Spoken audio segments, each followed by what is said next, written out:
¿Qué haces estirando el cuello? No, estoy poniendo un ejemplo de movimiento circular. Si os quedáis, lo vemos.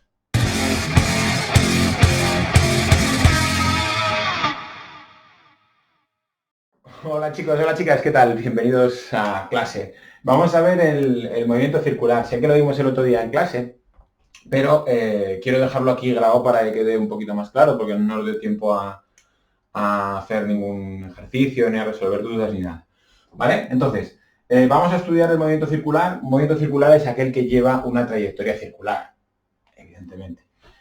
Por ejemplo, una mosca está dando vueltas en círculos perfectos en torno a este punto, que podría ser un pastel o aquello que más le guste a la mosca, y al dar aquí vueltas, la velocidad de la mosca aquí va hacia arriba, aquí va hacia la izquierda, aquí va hacia la derecha, aquí va hacia la derecha, perdón, aquí hacia abajo, aquí hacia la derecha, y va cambiando. La dirección de la velocidad cambia. El módulo de la velocidad puede que cambie o puede que no, dependiendo de si es un movimiento circular uniformemente acelerado o si es un movimiento circular uniforme. El módulo de la velocidad será constante si es un movimiento circular uniforme y variará si es un movimiento circular uniformemente acelerado. Lo que sí es verdad es que la dirección y sentido de la velocidad cambia para los dos. Va hacia arriba, izquierda, abajo, derecha. Y va cambiando. Esa es la característica del movimiento circular. ¿Cómo vamos a estudiar los movimientos circulares? Los vamos a estudiar a través de su posición, de su velocidad y su aceleración, pero hablando de ángulos en vez de distancias. Posición angular, velocidad angular y aceleración angular. ¿Vale? Vamos a suponer que esta mosca, al cabo de un ratito, ha pasado de estar en este punto, que es donde estaba originalmente, ¿vale?, en el 0, ha pasado a estar, pues, por ejemplo, en este punto. Tenemos a la mosca aquí, ¿dónde está la mosca? Aquí o aquí, y haya barrido este ángulo de aquí, ¿vale? Ese ángulo de ahí es el que vamos a llamar como phi. La posición angular donde está la mosca va a ser phi. Phi viene medido en radianes, ¿vale? Es decir, es el ángulo que barre la mosca va medido en radianes.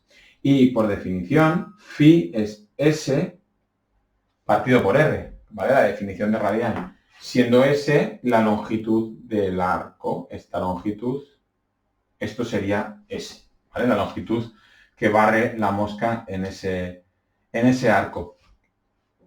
Vamos a poner, por ejemplo, que la mosca da una vuelta entera.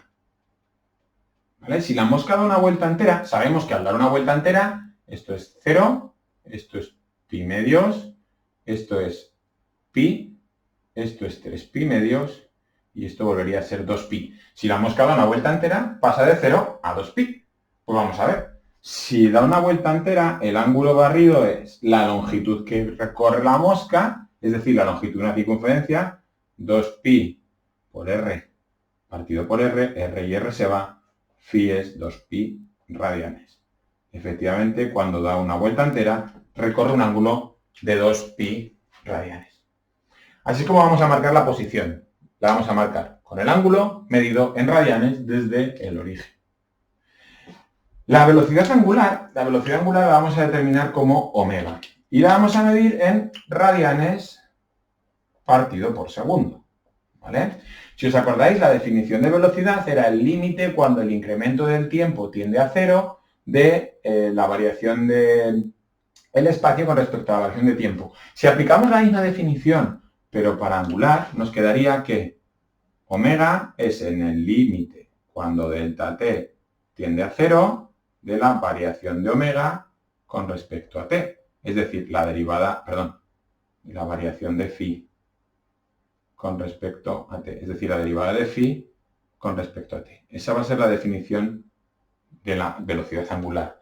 Lo que varía el ángulo entre lo que varía el tiempo. Esto lo podemos relacionar con el movimiento lineal. ¿Cómo? Si aplicamos la definición de velocidad lineal como derivada del espacio respecto al tiempo, sabemos que el espacio, hemos dicho que es, si lo despejamos de aquí, omega por r, me quedaría que es la derivada de phi por r partido de t. Pero esto de aquí, acabamos de decir que es omega. Por lo tanto, esto es omega por r. Si yo quiero relacionar la velocidad lineal con la angular, la puedo relacionar como omega por r. ¿Vale? Estas dos son las fórmulas importantes. Que omega es la variación del ángulo con respecto al tiempo y que la velocidad lineal se relaciona con omega a través del radio. ¿Vale? Vamos con la aceleración angular. La aceleración angular vendrá dada por alfa y se va a medir en unas unidades que son radianes partido por segundo al cuadrado. ¿Vale? Para la definición de alfa vamos a usar la misma definición que usábamos cuando hacíamos movimiento rectilíneo, ¿vale? Que era el límite cuando delta t tiende a 0 de la variación de la velocidad con respecto al tiempo. Si lo aplicamos a las magnitudes circulares, me quedaría que alfa es igual al límite cuando delta t tiende a 0 de la variación de omega con respecto a t, es decir, la derivada de omega con respecto a t.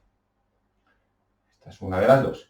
Si yo quiero relacionar la aceleración angular con la aceleración lineal, yo puedo poner la definición de la aceleración lineal, que era la derivada de la velocidad con respecto al tiempo. Si sustituyo la velocidad por omega r, que es lo que yo tenía aquí, partido por dt, me queda de omega dt es alfa, queda alfa por r. Entonces la aceleración se define como alfa por r. ¿Vale? Esta aceleración es la tangencial. ¿De acuerdo? Entonces, queda definido lo que es un movimiento circular, lo que es la posición angular, lo que es la velocidad angular y lo que es la aceleración angular.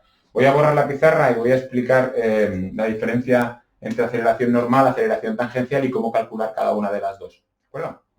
Bueno, ya estamos aquí otra vez. Antes de ponerme a explicar la diferencia entre aceleración tangencial y aceleración normal, había dejado aquí arriba las ecuaciones fundamentales del movimiento rectilíneo, incluida la de la definición de aceleración para el movimiento rectilíneo uniforme. ¿Vale? Puedo hacer una analogía entre movimiento rectilíneo y movimiento circular simplemente sustituyendo aquellas magnitudes que son equivalentes en rectilíneo por las de circular. Y las ecuaciones nos sirven, es decir, X es la posición en movimiento rectilíneo. ¿Cómo marcamos la posición en circular? Con phi, pues phi. X sub 0 es la posición inicial en rectilíneo. ¿Cómo la marcamos en circular? Phi 0. V0 es la velocidad inicial en rectilíneo. ¿Cómo la hacemos en circular? Omega 0 por t más la aceleración es alfa por t cuadrado partido por 2. Y la ecuación que está en verde es la que nos sirve para hacer movimiento circular. ¿Cómo la vamos a trabajar? Pues igual que trabajábamos las de rectilíneo. Luego hacemos un ejercicio. V cuadrado, pues lo sustituyo, sería omega cuadrado menos omega cuadrado sub 0 por 2 veces la aceleración angular por el espacio, que es phi, y la definición de aceleración, alfa omega menos omega 0 partido por t. ¿Vale? Estas son las ecuaciones que están en negro, las de movimiento rectilíneo, que ya las domináis muy bien porque hemos hecho un montón de ejercicios en clase, y las de verde son las del movimiento circular. ¿Vale? Vamos a ver qué es el concepto de aceleración. La aceleración, como ya dijimos en clase, es variación de la velocidad. Pero aquí en un movimiento circular tenemos aquí a la mosca dando vueltas, que lleva dando vueltas ya un rato, debe estar mareada. La mosca está cambiando tanto la dirección como si cambiara la velocidad, cada vez más rápido, cada vez más lento, también cambiaría el módulo.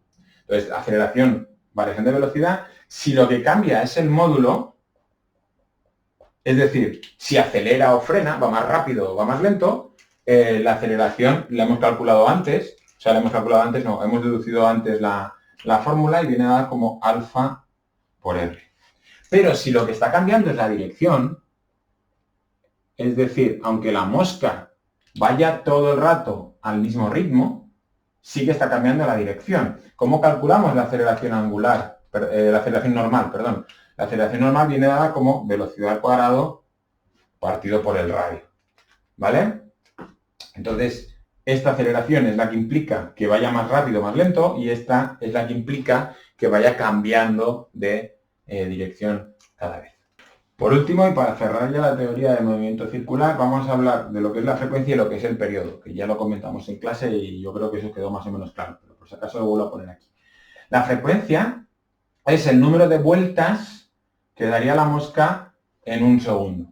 ¿Vale? La frecuencia F se mide en segundos a la menos 1 y es el número de vueltas en un segundo.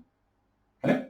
Número de vueltas por segundo. El periodo se representa por T mayúscula, se mide en segundos y es el tiempo que tarda en dar una vuelta. El tiempo que tarda en dar una vuelta. ¿Cómo se relaciona el periodo y la frecuencia? Uno es el inverso del otro. La frecuencia es la inversa del periodo o el periodo es la inversa de la frecuencia. ¿Vale? ¿Y cómo puedo relacionar velocidad angular con frecuencias o con periodo? Y esto es muy importante. La velocidad angular, omega, es dar una vuelta entera en el tiempo que tarde. Es decir, 2pi entre t, ¿vale? La vuelta completa sería 2pi y t por definición es el tiempo que tarda en dar una vuelta. Velocidad es espacio recorrido, en este caso ángulo barrido, t tiempo empleado. Esto sería el phi de dar una vuelta, 2pi, y t el tiempo que tarda en dar una vuelta. Lo puedo expresar así o lo puedo expresar así, 2pi f. Omega se relaciona con la frecuencia a través de 2pi f. ¿Vale? Bueno, pues con este resumen voy a borrar la pizarra y voy a hacer un ejercicio. Bueno, pues vamos con este ejemplo o ejercicio. Para no tardar tiempo en copiar el enunciado, os pongo el enunciado aquí arriba, ¿vale? Entonces me dicen que un coche lleva una velocidad de 90 kilómetros por hora, lo voy a pasar a metros por segundo, haría factores de conversión, lo divido por 3,6 y me da 25 metros partido por segundo y me dicen que el radio son 65 centímetros. Yo lo voy a poner ya directamente en unidades del sistema internacional, 0,325 metros de radio. ¿Vale? Las preguntas que me hacen son que calcule la velocidad angular, el periodo, la frecuencia y el número de vueltas que dan en un minuto. ¿Vale? Entonces vamos a calcular la velocidad angular, apartado A. La velocidad angular, dijimos que la velocidad lineal se puede relacionar con la angular a través del radio. V es igual a omega por R. La velocidad lineal la sé, porque si el coche, esto sería la rueda del coche, tenemos ahí la rueda, si el coche se está moviendo hacia allá con una velocidad de 25 metros partido por segundo, la superficie de la rueda que está en contacto con el suelo se está moviendo con la misma velocidad. ¿De acuerdo? Entonces, la velocidad lineal del coche son 25 metros partido por segundo, omega no la sé, y el radio es 0,325 metros. Si despejamos de ahí omega, me queda que son 76,9 radianes por segundo. ¿De acuerdo?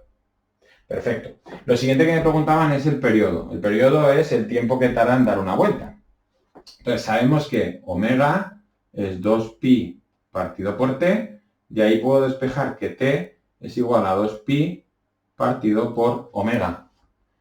2pi partido por omega es 2pi partido 76,9 y esto, si lo hacemos con la calculadora, nos da que es 0,082 segundos.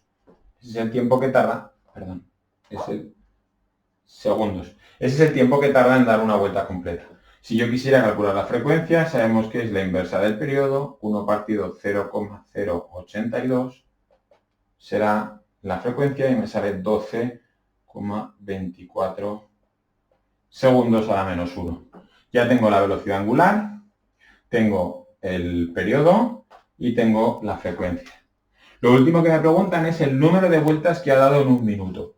¿Vale? El número de vueltas que ha dado en un minuto sería, yo puedo relacionar la velocidad angular y el tiempo con el número de vueltas que ha dado, o sea, con el ángulo barrido, ¿vale? Phi es igual a omega por t, velocidad por tiempo igual a espacio, o velocidad por tiempo igual a ángulo barrido en este caso, velocidad angular 76,9 por el tiempo 60, porque me dicen en un minuto, y con esto voy a calcular el ángulo que barre en ese minuto, ¿vale? Si hacéis la multiplicación, me sale 4.614 radianes barre en un minuto. Y para relacionar el ángulo barrido, phi, con la distancia, con el número de vueltas, lo puedo dividir por 2pi. Phi partido por 2pi será igual al número de vueltas. Porque cada vuelta son 2pi. Entonces 4614 partido por 2pi me queda 734 vueltas ha dado en un minuto. ¿De acuerdo? Bueno chicos, pues espero que este ejemplo sirva para ver cómo aplicamos velocidad angular, frecuencia, periodo y el número de vueltas, y luego os mando por Classroom algún otro ejercicio más. ¿De acuerdo? Bueno, ánimo con el estudio, nos vemos. Chao.